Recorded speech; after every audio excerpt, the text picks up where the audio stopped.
Doctor Vikram Singh,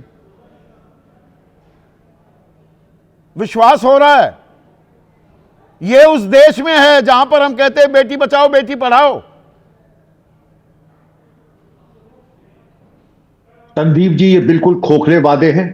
और ये जो वक्तव्य अब तक पिता का और चाचा का मैंने सुना और जो चूक सुनी, मुझे तो कम से कम 40 मिनट लगेगा अगर एक एक चूक के बारे में वर्णन करूं। सबकी अंतर आत्मा को इसने झकझोर दिया गया होगा और लानत है ऐसे चरमराए हुए सिस्टम के ऊपर। बातें 9 लाख की समझिए, बेटी पढ़ाओ बेटी बचाओ। क्या इसी दिन के लिए बच्चों को नीट पास करा करके हमने डॉक्टरी के लिए भेजा था? और चरणबद्ध तरीके से मैं आपको सिलसिलेवार जो त्रुटियां हुई है वो मैं बताता हूं। दरवाजा तोड़ा, किससे पूछ के तोड़ा आपने? हर जगह जो है आपको डेडिकेटेड कंट्रोल रूम की पुलिस लाइन में है, 112 है, आप फोन न करके आपने तोड़ा। आपका क्रिमिनल एक्ट नंबर 1। अस्पताल में जाकर के आपने दाखिल किया, माता पिता को सूचित नहीं किया। कृत्य नंबर 2, पुलिस कर्मियों द्वारा प्रॉम्प्ट एफआईआर सही धाराओं में न करना और यह दिखाना कि यह बिल्कुल अटेम्प्ट टू कमिट मर्डर है, वो केवल चूक नंबर 4। इसके बाद आप आ जाइए, जो proper Nirbhaya guideline supreme court की है उसका पूरा अनदेखा करके तार तार कर देना, चूक नंबर 5। चूक नंबर 6, इस पे हम आ जाते हैं, डाइंग डिक्लेरेशन न लेना जबकि बच्ची होश में आ गई थी। चाचा ने स्पष्ट कहा था कि बच्ची 3 घंटे में होश में आई थी। आपने जो गैस क्रोमेटोग्राफी होती है उसका मूल्यांकन न करके आपने इन्वेस्टिगेशन की दिशा को तोड़ मरोड़ करके खंडित करने की कोशिश की। चूक नंबर 7, आपने जो ये कहा कि डॉक्टर जो है उसकी आम ख्याति अच्छी नहीं है, हम उसकी पोस्टमार्टम को नहीं मानते हैं, चूक नंबर 8। और जो एसपी साहब ने और बाकी पुलिस अधिकारियों ने शर्मनाक आपराधिक, इसको मैं नहीं कहता हूं लापरवाही, मैं इसको पाशविक कृत्य कहता हूं।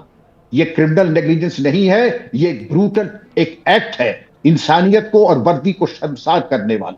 इन सबको होना चाहिए था सस्पेंड। और मैं जानना चाहूंगा संदीप जी और जो भी आपके राजनीतिक व्यक्ति मेरी तरफ से पूछिएगा जरूर, इन पुलिस अधिकारियों के लिए आपने अब तक इनके विरुद्ध केस लिखा कि नहीं लिखा, कि इन्होंने साक्ष्य को खल्त-मल्त करने की, डिस्ट्रॉय करने की कोशिश की? तो ये 2 अधिकारियों के खिलाफ कार्रवाई हुई है। कदम कुआं इंचार्ज जो पुलिस थाना इंचार्ज हेमंत झा और ये एसआई रोशनी कुमार, इन्हें निलंबित किया गया। ये एसआई रोशनी कुमार 7 तारीख को भी प्रभात मेमोरियल अस्पताल में मौजूद थी, तो 9 तारीख को एफआईआर कैसे हुई?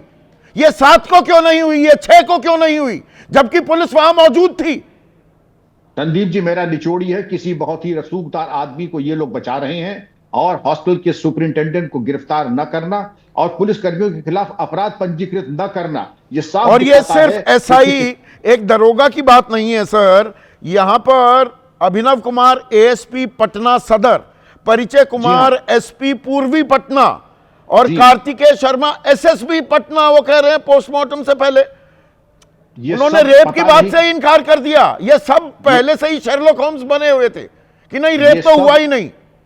संदीप जी, रटा रटाया डायलॉग एक निश्चित लाइन पे चल रहे हैं कि इनकी मजबूरी क्या थी कि रेप नहीं हुआ, ये कहने की जरूरत क्या थी? इतना अनप्रोफेशनल, पाशविक, इनह्यूमन, अनप्रोफेशनल कॉन्डक्ट तो मैंने कम देखा है अपनी जिंदगी में। और मैं कह रहा हूं कि बहुत ही गैर जिम्मेदाराना है जिन अधिकारियों का आपने नाम जबकि लिया। पोस्टमार्टम रिपोर्ट में सर प्राइवेट पार्ट्स पर चोट के निशान, काफी ब्लीडिंग हुई, फोर्सफुल पेनिट्रेशन से चोट लगी। इसका इंतजार क्यों नहीं किया पटना पुलिस ने?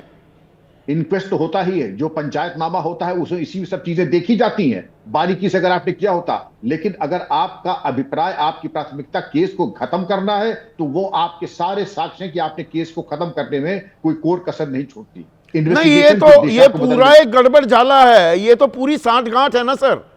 पूरी इसमें हॉस्टल भी मिला हुआ है, इसमें हॉस्पिटल भी और पुलिस भी, सब कदम ताल कर रहे हैं।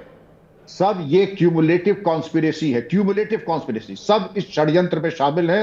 अस्पताल से शुरू कीजिए, हॉस्टल से शुरू कीजिए, अस्पताल, पुलिस पूरी तरीके से शामिल है और सब इसको तथ्य को सामने आने से चट्टान की तरह खड़े होकर के। और इस छात्रा के चाचा ने क्या बताया सर कि ठीक है, डराया धमकाया नहीं, दबाव बना रहे थे। अरे तो दबाव क्या, मैं उनसे, उनके मुख से ये बात नहीं कहलवाना चाहता था, पर मैं जो समझ पाया कि पुलिस वाले कह, अरे तुम्हारी लड़की तो ड्रग एडिक्ट है, ये तो नशाखोर है, इसने आत्महत्या कर ली, शर्म आनी चाहिए तुम्हें, तुम इस पर हत्या का आरोप लगा रहे हो, ये कोई हत्या नहीं, इसने तो खुद अपनी जान दे दी।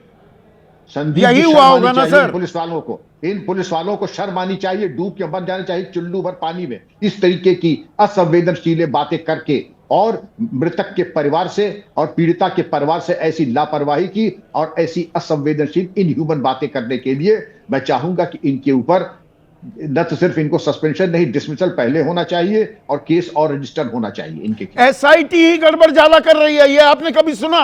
आधी अधूरी रिपोर्ट दी है एसआईटी ने, ये मैं नहीं कह रहा हूं, एम्स के फोरेंसिक विभाग के एचओडी कह रहे हैं। एसआईटी पर्दादारी कर रही है, ये एक और कमाल हो रहा है बिहार में। ये श्रृंखलाबद्ध तरीके से षड्यंत्र है किसी रसूखदार को बचाने के लिए, जो इसका सूत्रधार है उसको बचाने के लिए ये कुचक्र चला जा रहा है। ये वही अंकिता भंडारी वाला मामला हो रहा है ना सर, कि अंकिता पूरी भंडारी तरीके का बराज में वो शव मिलता है और उसी रात रिजॉर्ट को उड़ा दिया जाता है, ध्वस्त कर दिया जाता है। ना रहेगा पूरी बांस, तरीके ना से। बजेगी बांसुरी, सारा सबूत ही साक्ष्य नष्ट खत्म कर दो। इन्वेस्टिगेशन वहां पर आपने रिसोर्ट को उड़ा दिया, यहां पर साक्ष्य को उड़ा दिया, और इन्वेस्टिगेशन को डिरेल करने के लिए और बिल्कुल पटरी से उतारने के लिए सारे ताकत आजमा दी आपने। लेकिन आपने जो आज प्रयास किया संदीप जी, साधुवाद आपको, और क्योंकि आपने जो आज कह दिया है, शायद इनके ऊपर अब मुझे लगता है कि तलवार लटकेगी, और जिन्होंने ये पाप किया, मैं कहता हूं कोई इनडिसिप्लिन नहीं, जो पाप किया है इनकी अंतरात्मा इनको सोने नहीं देगी ताजिंदगी, ये मेरा श्राप इन लोगों को। मनोज लाल दास मनु, नीतीश कुमार कहां हैं? 20 दिन हो गए, इस मामले पर एक भी शब्द नहीं बोला। नमस्कार संदीप जी, सभी लोगों को। देखिए, नीतीश कुमार जी बोलते नहीं है, नीतीश कुमार जी करते हैं, और वो अपनी कार्रवाई कर रहे हैं। जब भी उनके पास ये जानकारी आए, तुरंत उन्होंने डीजीपी को निर्देश दिया। डीजीपी ने जो कार्रवाई कर रहे हैं। एसआईटी बनी 16 जनवरी को, एसआईटी आधी अधूरी रिपोर्ट दे रही है। पुलिस वाले रेप की बात मानने को तैयार नहीं है। पीड़िता इस छात्रा के परिवार वालों पर दबाव डाल रहे हैं। नहीं, देखिए आप संदीप जी 2 मिनट आप मेरी बात सुन लीजिए। मैं आपको कह रहा हूं कि ये घटना दुखदाई ही नहीं, अत्यंत दुखदाई है, और ऐसी घटना नहीं होनी चाहिए। और ऐसी घटना में अभी विक्रम जी ने जो कहा कि जो लोग भी हैं, चाहे वो हमारे भगवान के रूप में चिकित्सक हों, या हमारी रक्षा करने वाली पुलिस हो, या शिक्षा को नीतीश कुमार ने कोई बयान क्यों नहीं दिया? मेरा सीधा सवाल है। नहीं, बयान देने की क्या जरूरत है? बयान देने की जरूरत नहीं, कोई संवेदना जाहिर करने की जरूरत नहीं, मुख्यमंत्री को सामने आकर यह कहने की जरूरत नहीं कि आरोपियों को बख्शा नहीं जाएगा। किस बात के चुप बैठे हुए हैं? किस बात के मुख्यमंत्री है नीतीश कुमार? नहीं, देखिए संदीप जी, हमारे कई मंत्री उनके आवास पर गए, उनके परिवार वालों को ढांढस भी दिया है। ढांढस दिया है, आपने देखा भी, उनकी हालत देखी है। पुलिस उन्हें दबाव बना रही है। बेटी तुम्हारी नशेड़ी थी, बेटी ने आत्महत्या कर ली, आईएमए यहाँ पर रिपोर्ट दे रहा है, तो उसी को तो सामने हॉस्पिटल को क्लीन चिट दे देता है। बातों को नहीं, देखिए आप हॉस्पिटल डॉक्टर है, डॉक्टर ने जो कहा, और इनके लोगों ने कहा कि हमें पीएमसीएच के पोस्टमार्टम पर भरोसा नहीं है, उनके अभिभावक ने कहा। और रेप तो हुआ ही नहीं, मुख्यमंत्री अब स्पर्म कैसे मिल गया इस छात्रा के कपड़ों पर? कैसे मिल गया? पोस्टमार्टम रिपोर्ट कैसे कह रही है फोर्सफुल पेनिट्रेशन हुआ? एक नहीं, उससे ज्यादा लोग थे। प्राइवेट पार्ट्स में ब्लीडिंग हो रही है। ये मैं मनगढ़ंत बातें बता रहा हूं आपको मनु भाई। वही तो मैं कह रहा हूं। नहीं, आप एकदम सही बता रहे हैं, और आपको हम ये विश्वास दिलाते हैं कि मुख्यमंत्री जी चुप नहीं बैठते हैं, उनकी विश्वास दिलाते हैं, कार्रवाई होती है, खाक कार्रवाई हो रही है, कार्रवाई होती है। 20 दिन हो गए, आपकी बेटी होती क्या बोलते आप? आप देखिएगा ना, आपकी बेटी होती, भगवान ना करे, तब यही बोलते आप। किसी की भी बेटी हो।